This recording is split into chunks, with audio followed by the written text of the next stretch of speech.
Welcome, fans of The Chosen. What a privilege to have actress Reina Ozbay and her mother, Petrell, for what I'm confident will be a delightful conversation. Thank you both so much for being here and for taking the time and energy. Thank you. Thank you. Yeah, thanks for having us. We have much to discuss, and I think this is going to be a great time together. I'm confident in it. So a quick nod to the fan base. Noah and I are so thankful to be part of these interviews and content and delivery, but we intend on reaching out to the fans to discover what's on your mind. What are you curious about? And to bring your questions directly to the cast and crew. This particular interview, we give a shout out to Andrea Lynn Newell. And our next interview, we do the same for fan Catherine Meny. And with many more interviews to come, but first let's turn to our guest. Reina, you have an amazing voice, an amazing talent. And I'm not going to say it's hidden because there's all sorts of venues, YouTube videos. You actually do a cover of Sarah McLachlan that just rocks. Got to just say, some of the fans probably understand your talent, but not all of them. So we're going to showcase your talent throughout this. And I want to start with this because I think it's important to ask Petrell, when did you first notice this extreme gift that she has as a vocalist? Yeah, I had suspected it right around her first birthday, at least that she was going to be doing something musical. She saw Alicia Keys sing on TV, and she was sitting on the floor playing, and she pulled herself up on a walker, a baby walker, and started clapping during the performance and at the end of it. And at that point on, she would start trying to mimic music that I had on, almost like it wasn't baby babble. I mean, you could tell that she was legitimately trying to mimic music that I had on. And then when she was 18 months old, she was playing. In fact, we were in the process of moving, and I was packing up the house, and she was playing with some toys. And for no particular reason, and I did not have music on. I know I didn't. In fact, there were cartoons on the TV. She, the most incredible sound, I'll call it like operatic type sound, came out of her mouth.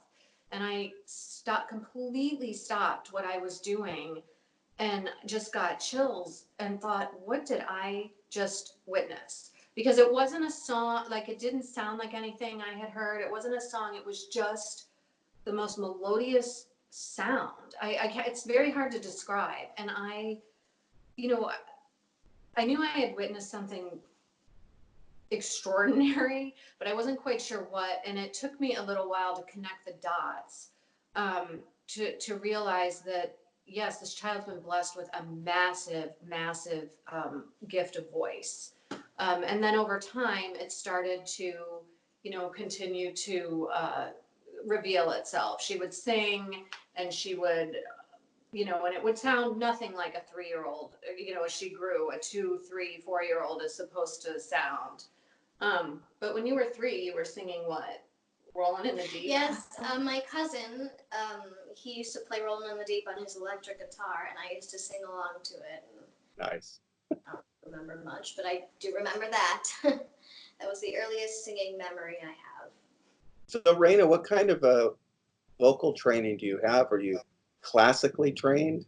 I am classically trained, but I'm able to do pop, musical theater, all kinds of different types of music, because when like classical music, you can do so many types of music when you're training for that. Yeah, I mean, her vocal teacher really worked on making sure she has quite a range in her voice. Yes, she's a tremendous soprano, but she's able to do a lot more than that, which is something she's been working hard at to master. She's been with Rachel, the vocal coach, since I was 6 when I first started with her. Wow. Yeah, and normally they don't take. I just turned 6. Yeah, and normally they don't take students that young. I think a lot of people in the professional opera world would frown on it. In fact, I know they would. But I had contacted Rachel because I'd been given her name, and I said, look, I have this child with this incredible gift. I don't know what to do with it. It needs classical, very traditional training. And she totally blew me off wanted to. And I just wouldn't give her the chance. And I said, come on, I said, give me 5 minutes. Let me bring this girl, you know, for you to see her. And she said, oh, I'm going out of town. I don't have any time. This, that. And she said, fine, I have tomorrow at noon. And I said, okay, I'll be there. She said, well, you're pulling her out of school? I said, yeah. I said, I'll be there. I just need 5 minutes of your time. I need someone to tell me what I should do with her. So we go down there to, you know, it's a little bit of a hike to drive to her. And we get there and you can tell the rest. Do you remember? Do you even remember? So she sat down at the piano and she looked at Reina and she said, here, follow me. And she did some like, and she kept going higher and higher, and I went higher and higher. She was like, oh, wow. And then she turns to me and I said, well, we got Mondays. Yeah. She turns to me and I said, I told you so. And she said, all right, I'll take her. She needs to train with me. And I said, thank you. And we have a great relationship. I mean, we've been with her ever since.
That's beautiful.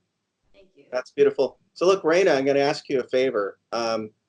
Would you mind demonstrating your, mini voices? I know Mary Poppins, Belle, Ursula, Jasmine, you've been in all these different performances. I've seen a lot of them, but I'd love to hear your voices. Would you do that? Yes, well, I was Mary Poppins, and I love going around the house talking like Mary Poppins. And whenever me and my mother are in a dispute, I just talk like Mary Poppins, because Mary Poppins always wins, and that seems to sort of settle it. So, yes. Yeah, Mary. And then there's Ursula. Bloxter, my pet, Jetsam, my darling, come to me, my little sea spice. Mama's feeling miserable. And I was Eugene.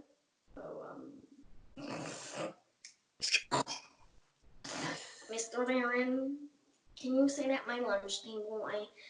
I don't really have any friends, so I was just wondering if you wanted to come sit with me, maybe. And I was also Belle. I can sing you something from Belle. Oh, isn't this amazing? It's my favorite part, because you'll see. That's beautiful. Thank you. That's beautiful. So Reina, how did your experience on stage prepare you for being on set as we transition talking about your role as Abigail? Well, it helps me like be able to work with other people. Like, I mean, you work with other people, and also with musical theater, you have one chance, you have one shot, and you have to get it on the one shot. But with like when you're on set, I mean, you have so many. They do so many takes till till they get what they need. And I'm not saying like I don't do my best on every take, but it's just like I just feel relieved because I don't have to get it correct on the first go. Right. Right. So yeah, I mean, you really like Reina. Just to quickly interject, her presence of mind for someone so young. When Reina was Mary Poppins, what were you, 9? 9? Yes, Yeah, 9. When Reina was Mary Poppins, she was 9, and the music went out during the supercalifragilistic number. So it's the big show-stopping number. They had the whole cast on stage, and not only did the music go out, but it was like bits and pieces of other big technical difficulties. So she's standing up there trying to give them a chance to fix the music at first, and she starts cracking jokes about the word being hard to spell. So in this Mary Poppins voice, I'm still thinking it's quite hard to spell. Yeah, so just give it to doing this stand-up comedy about why she's not singing because the word is so difficult to spell. I mean, it was incredible. Not to like brag on her too much, but the presence of mind. And then she realized that the music was not coming back, and then obviously continued to lead the cast a cappella in the supercalifragilistic number, but which for her isn't hard, but it was the interjection of the comedy. And I'm sitting there in the audience going, wow. I mean, I probably would have stood up there and gone, is the music coming back?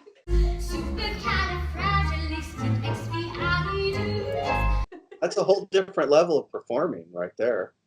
Yeah. Improv is something that most adults struggle with. So how old are you, Reina? Are you 10? Yes, 10. When I was 10 years old, my talent was playing in the dirt. So you got to compete. So, and speaking of Ellen in The Chosen, Sorry, the dog is here for what's the neighbors. dog's name? Arlie. Hey, Arlie. Arlie. Oh, Arlie. Arlie's very small with a big bark. Yeah, that is. It's kind of a threatening bark. Hold on, we're gonna get him a treat. Okay, that's fine. That's fine.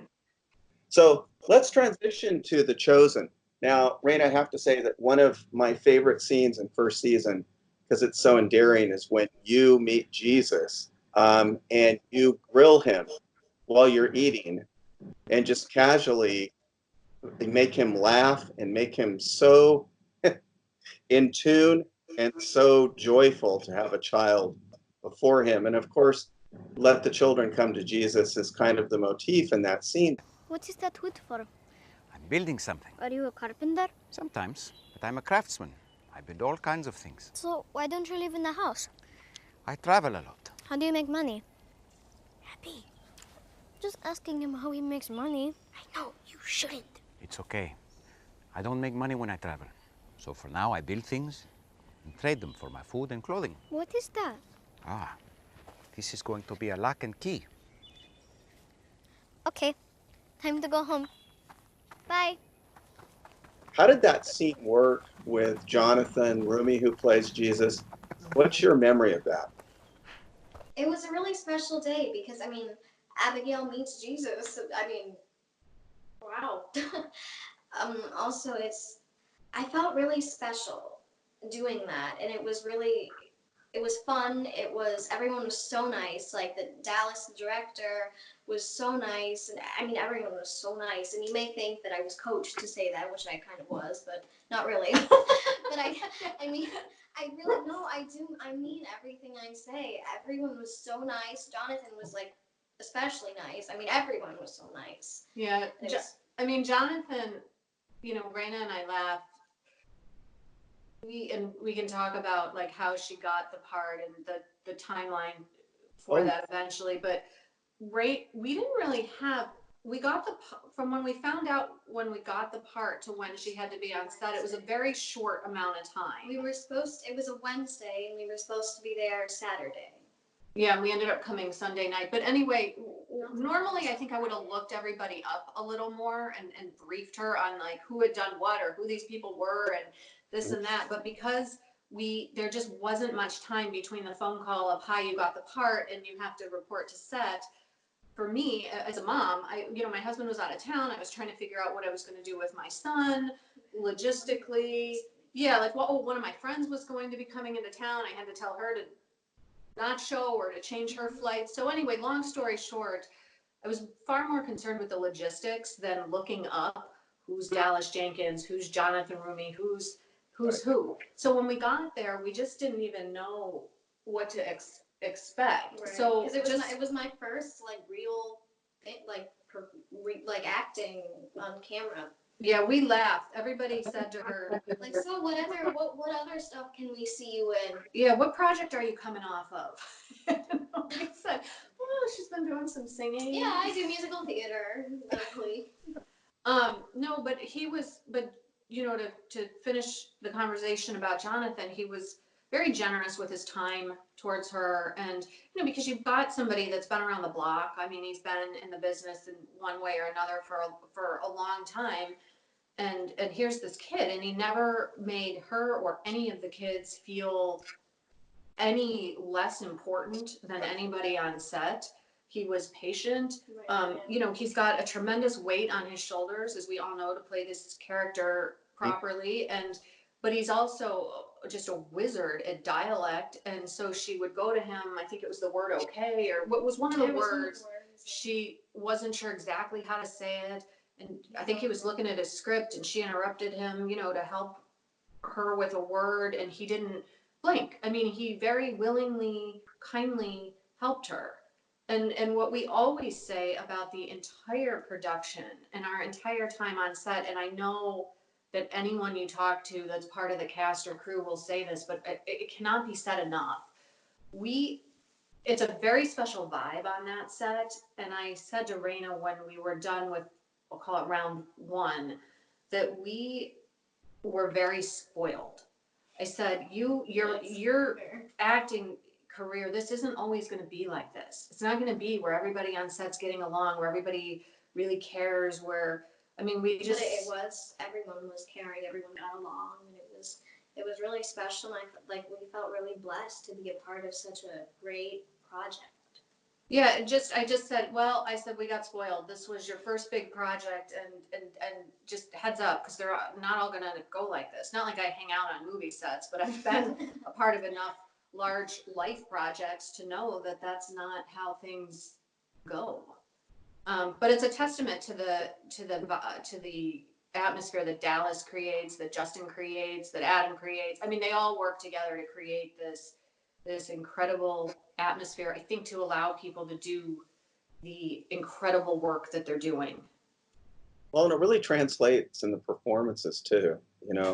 There's a cohesive aspect to it that feels like family. And I got to ask you, Reina, your mom mentioned this to me about a dialect coach on Skype. Yes. You had to master an accent in like 3 days or something. How did you do that? Well, I mean, the dialect coach helped me a lot, but also I found people on YouTube, and I just tried to copy them, and I thought, oh wow, Wonder Woman sounds like what I'm supposed to sound like. So I thought, I just based this accent off of Gal Gadot. So I did, and it seemed to do the trick. Yeah, definitely. So, Reina, who was the funniest person on set? Was there anybody that was just like a clown? Well, I mean, everyone was like nice, but especially Molly, our PA. She was so nice and sweet. She was really funny, and I really liked her. Molly was the woman, the PA who was largely responsible for the kids. The team won. Yeah, Molly was fabulous with the kids and keeping them in order, but yet having fun at the same time. We were very grateful for Molly that week. I think every parent would tell you that. Yeah, she was awesome. Justin.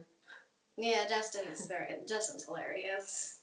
As I think most people know from his humor, or not humor, in his videos. No. It was just, and then in the cast. Yeah, Jonathan. Oh, Noah. He played Joshua. He was like the second. When we came back to shoot episode 6, he was like cracking jokes the entire time. He's really funny and nice.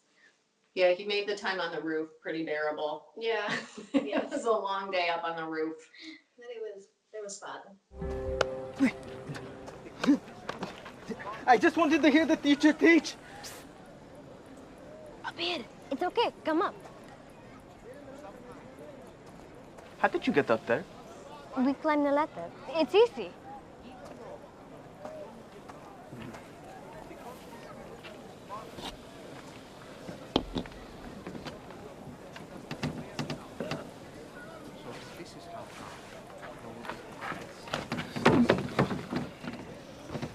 Thank you.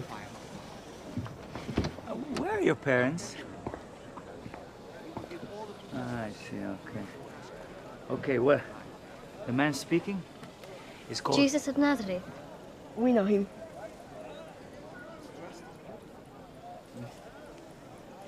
This is how God clothes the ground. So I've got a question for you that I'm going to ask every interview I do. I'm going to ask this question. Reina, how has this experience on The Chosen deepened your personal faith? Well, I mean, it really has, because when the first go around of shooting, I really felt like God, Jesus was there, because it felt so realistic, and I just had this like feeling that God was there watching over us and making sure everything went the right way. And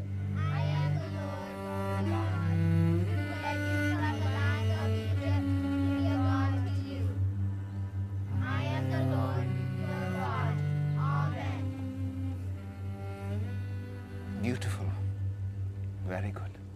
yeah, I feel so special and blessed to be a part of such an amazing project. Well, you added so much to it, and I know the fans feel the same way. They're going to love it. I said to Reina too, I said, well, since this show, I actually picture these people now in my head when I'm sitting in church, which is really kind of funny, because I never. Well, when they do the readings and stuff, I'm like, oh well, I think I know what he looks like. Or I mean, it's really added almost an element of interest, like a renewed interest in the stories in the Bible, and because I never really thought about these people as having real lives, that they were real people. I think maybe more than 20 years ago, I read, was it The Red Tent, with about Dinah? They took that little mention of Dinah and they created a whole fictional book called The Red Tent. But outside of that, I never thought about these people as having a larger life, and now, you do, and also too, I think reading through, and Reina doesn't look at it as much as I do, because she doesn't have a phone. I wish. Yeah, she uses her iPad to respond to things, but anyway, I reading the comments from the fans in the social media pages, it's really inspiring to see their comments and see the impact that the show has had. It really makes like me and the cast all like we're really thankful for you guys for all the nice comments and stuff that you do for the show. So, yeah, and how it's improved their lives. People say, oh, my son was struggling, and then he watched the show, and I've seen him be different, or this was happening in my life and the show got me through it. I mean, that's gotta make you feel good. That's gotta make you feel good. Yeah. So this question's for both of you. What was your favorite scene or moment that stood out with your on-set experience? I don't know. Everything was really fun and awesome, but I think my favorite part would be. Well, do say what your favorite scene filming, and then your favorite scene as a viewer. Yeah, well, my favorite scene to film was when Jesus was teaching like all the kids about him and all this kinds of stuff. And I felt it was really fun, like to be with all the other kids and to be with Jonathan and everyone. It was really fun. I'm telling you this because even though you are children and the elders in your life have lived longer, many times adults need the faith of children. And if you hold on to this faith really tightly, someday soon, you will understand all of what I'm saying to you. But you ask an important question, Abigail. What is my reason for being here? And the answer is for all of you.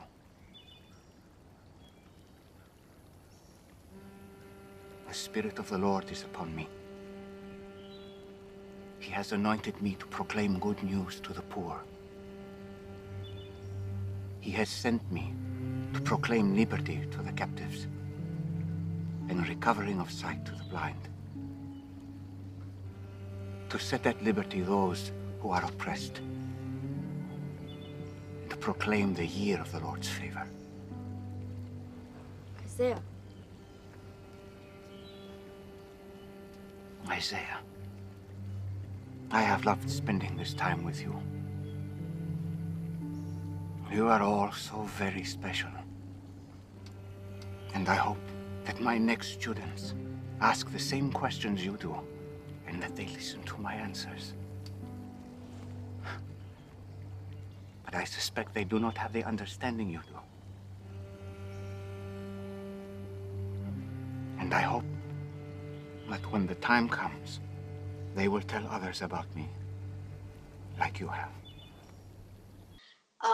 But my favorite part as a viewer was in episode 1, at the end of episode 1, when Jesus healed Mary. That was really special, and I can't watch that without crying. And I watched that over and over again, and I really just can't watch it without crying. It is an amazing scene. It's so emotive. Yeah. Yeah.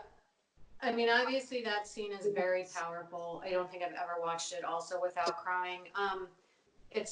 I like two pieces. I like the scene where Jesus calls Matthew.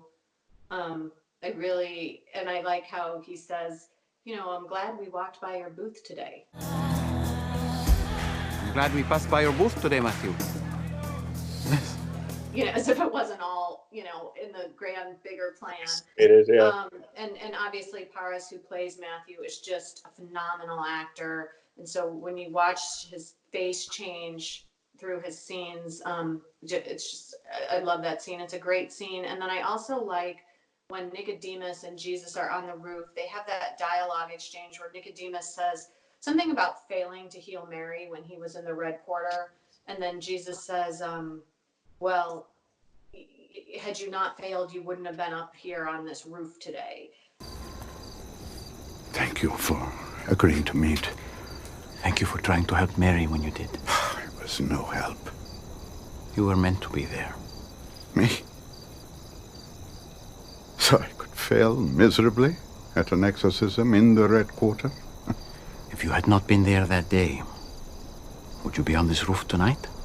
The few times I've watched that scene, it's a great reminder of there's this almost masterful puzzle being pieced together, and everything that you do is going to have a greater impact down the road somehow, and you just don't know how it is, what that will be.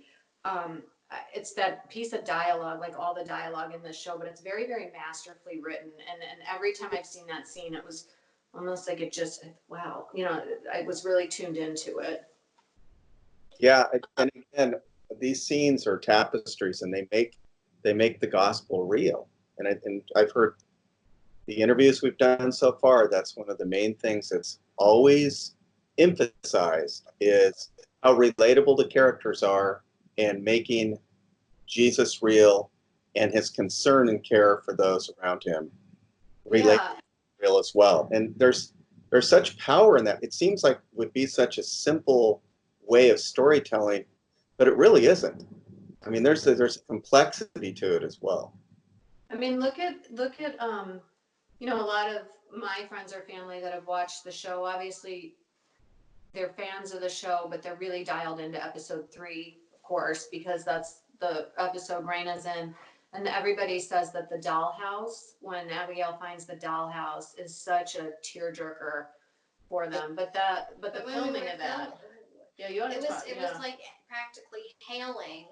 It was cold, but everyone was so nice, and there were hand warmers, there were tents, there were like fluffy blankets and stuff to keep us all warm, and it was I mean, it was really, I felt so blessed to have such nice people around me, like for real. Yeah, the scene, I always laugh though a little bit when I see it, because you see this girl kind of running and in the mist and playing outside in this slightly misty day, but what doesn't come across on camera is how brutal the weather really was that day. The cold, the hail. She had little Chris, the medic, who is amazing, just such a great guy in many ways, but had the like little feet warmer, hand warmers for her, but shivering. And she said to me, Mom, what if my jaw starts shaking because I'm so cold? But she got through it.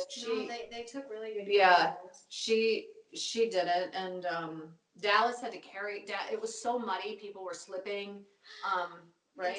Yes, Dallas, the director, carried me through from point A to point B, and also there was another time where you had my boots. Oh yeah. Where my mom had my boots, and I was in my sandals, and it was so muddy where we were walking. So Justin gave me a piggyback ride to get through all the mud. Yeah, I mean, people don't, like I said, they see this little girl coming across the dollhouse, but and I'll never forget, Dallas turned to me after that dollhouse scene was over, and he said, thank you. He said, thank you for letting us do multiple, like all these takes, and just thank you. And I thought, wow, he didn't have to say, I mean, like, it's her job. Look, 10 or not, 9, I think were you 9? 9 that day, 9 years old or not. It's a job. Like, she was out here to do a job. So, it was really thoughtful of him to turn and say thank you, because I knew what he meant, and because it was really brutal out there. And he said too, and this is something to the effect, and these aren't the exact words, but this was the message of, and this is why, like, she was cast for this. It was almost like, had there been any lingering doubt over who they were going to cast as Abigail that day, basically said, because I don't think there are too many 9-year-olds that could have done what she was up to. All right. Yeah, I totally agree. People ask how she got the part. Since The Chosen's crowdfunded. When the part first came in, you read over the script and you were like, wow. Like, I mean, you basically already knew that we were gonna get it, so we taped it. And once when our manager gave us the call that we got it, my mom was like, okay, well, we need to find one of the flight dates, and our manager goes, well, aren't you happy? And my mom just goes, oh no, I'm so happy, but I already celebrated even before like we got like the okay.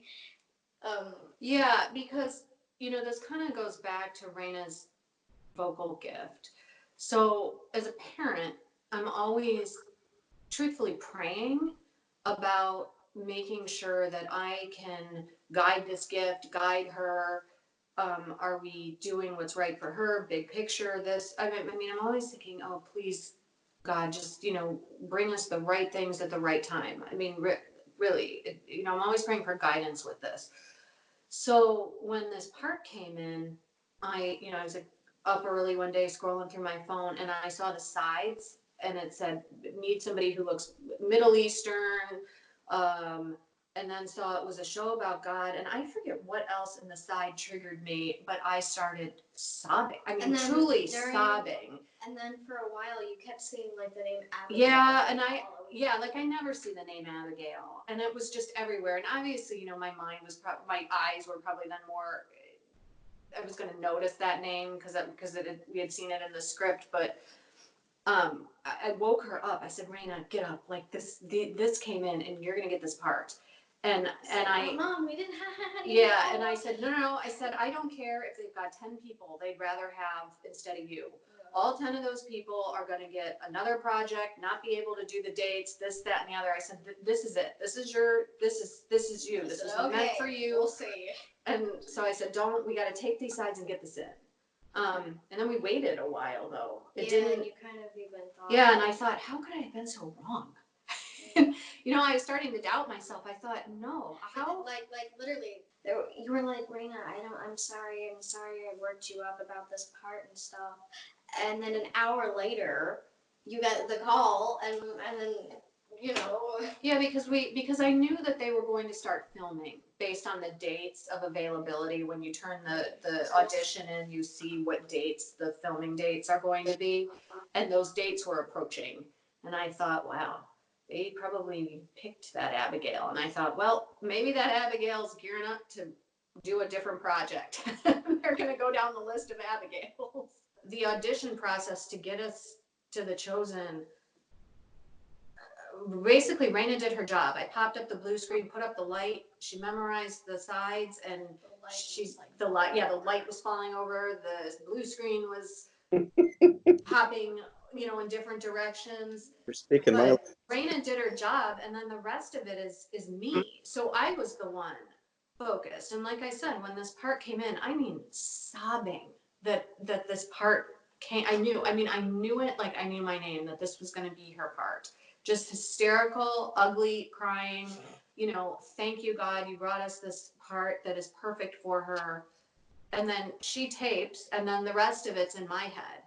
And trying to get the tape to upload into the manager. I mean, it's like always a calamity. It's not a well-oiled machine yet. You think it would be after a couple of years of this, but you know, no, we're getting there. Come on, we're getting there.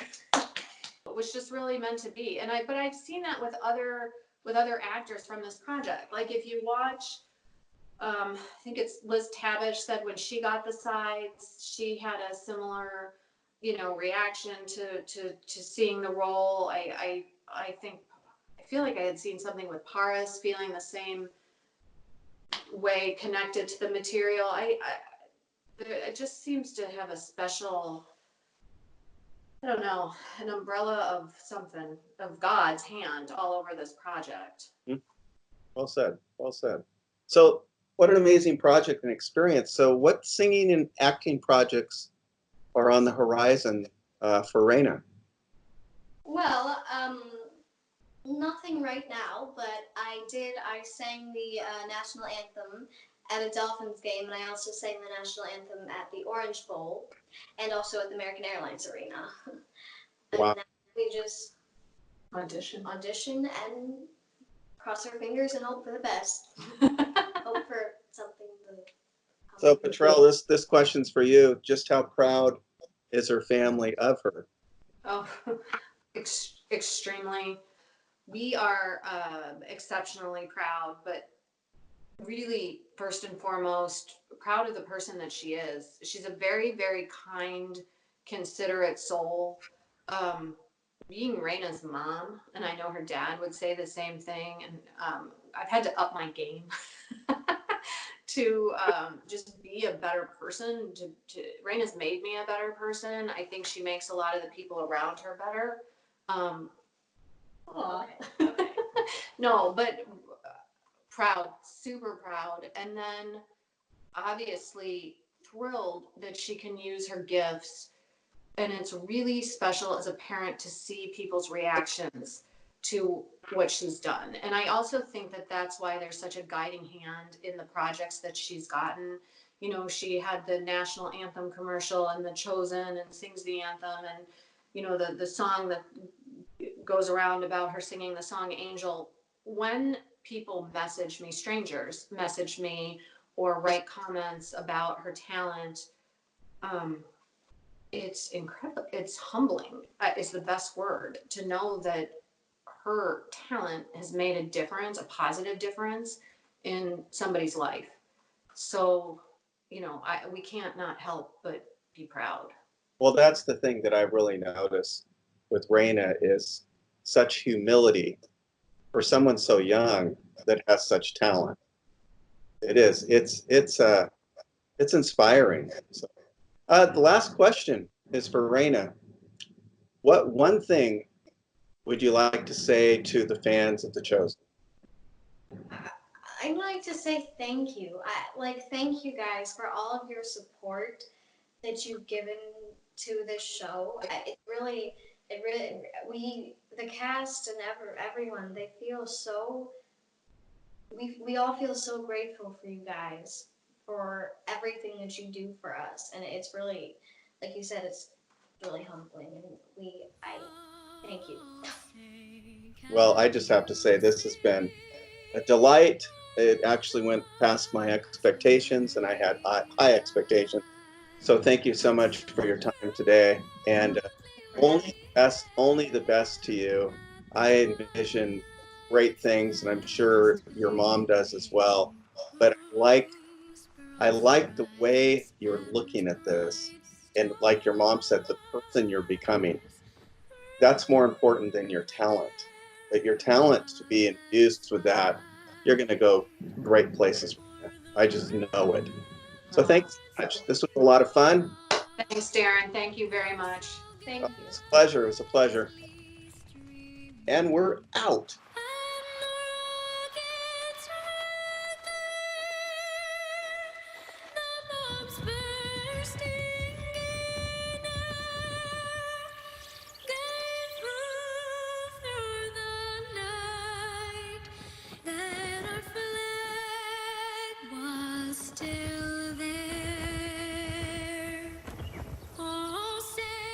Hey, it's Dallas. I'm the creator of The Chosen, and yes, season 1 of The Chosen is complete. All 8 episodes, they're available right now. You can look up The Chosen in the App Store or Google Play, and we're easy to find. You can download it and be watching within minutes. And in fact, it's unprecedented technology. You can connect to almost any device you have directly, and you don't even need a subscription. So I hope you'll check out season 1 of The Chosen right now.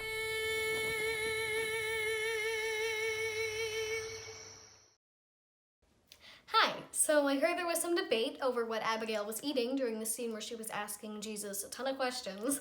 A lot of people thought it was grapes, bread, nuts, seeds, or figs, but it was actually Skittles. No, it was pomegranate seeds, but while I was eating them, I was so afraid that the pomegranate seeds would get stuck in my teeth, and then, there would be me just sitting there talking to Jesus with pomegranate seeds in my teeth. Okay. All right. That was a good time. You guys feel good about it? Yeah, I'm just trying to think if there's anything we didn't cover that we really wanted to, and the answer is no. Well, I missed something, but you got it about the audition process. I skipped the whole question. You brought it up, and I'm like, I didn't even do that. And that was like one of the most important segments in the first. Yeah, I think I got a little ramble-ish on you. Sorry, Noah can probably cut some of that nonsense. Yeah, he'll basically cut me a lot because I have a tendency blah blah blah blah blah. And Yeah. I love watching them set up the cameras, and I love doing scenes and hearing them say action and watching the thing go down. I will always remember that. It's really fun. When raindrops fell down from the sky, the day let me an angel cried. Oh, she cried. An angel cried. She cried.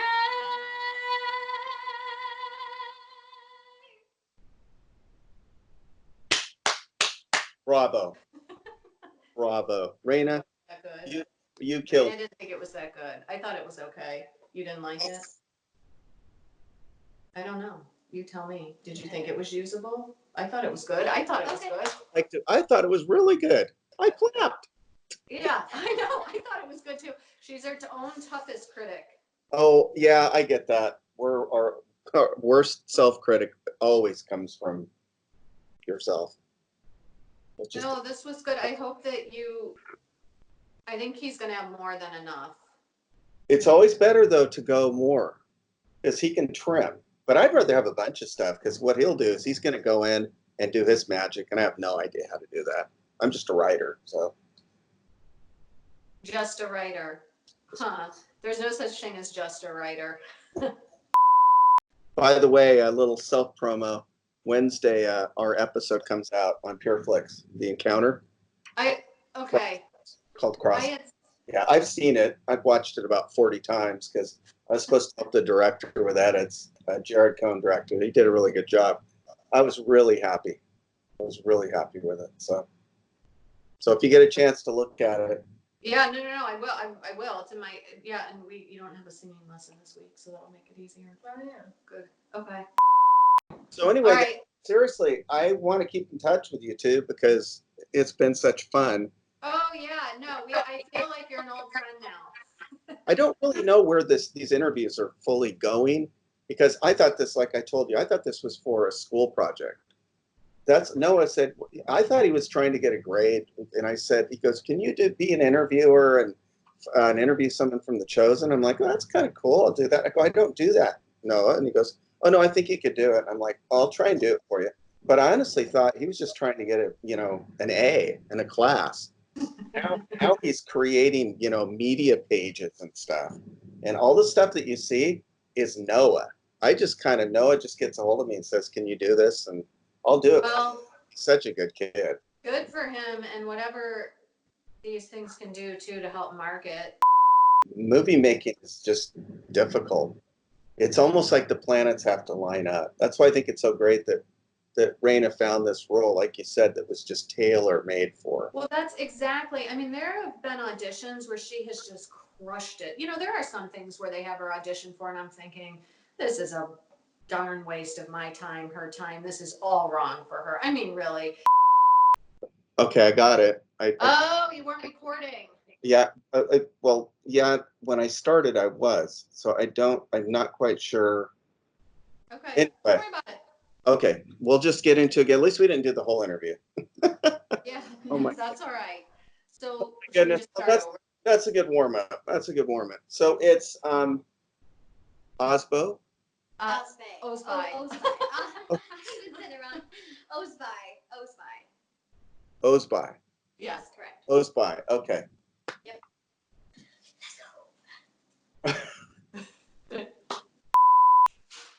Well, I'm going to make sure that we're actually taping. Can't believe that. It says it's recording. Yeah, we got it. Okay, I'm not going to stop that. Yeah, just keep watching that because I'm looking at the questions. Yeah, if it stops, I'll let you know. Make sure it's clicking down. That would be great. So we don't have to do this again. But you know what's cool? Since we had to do it again, we got that additional story that you told that wasn't in the original, the first one. No, So it's fine. It's totally fine. Like I said, we're very happy to be here with you. So we're good.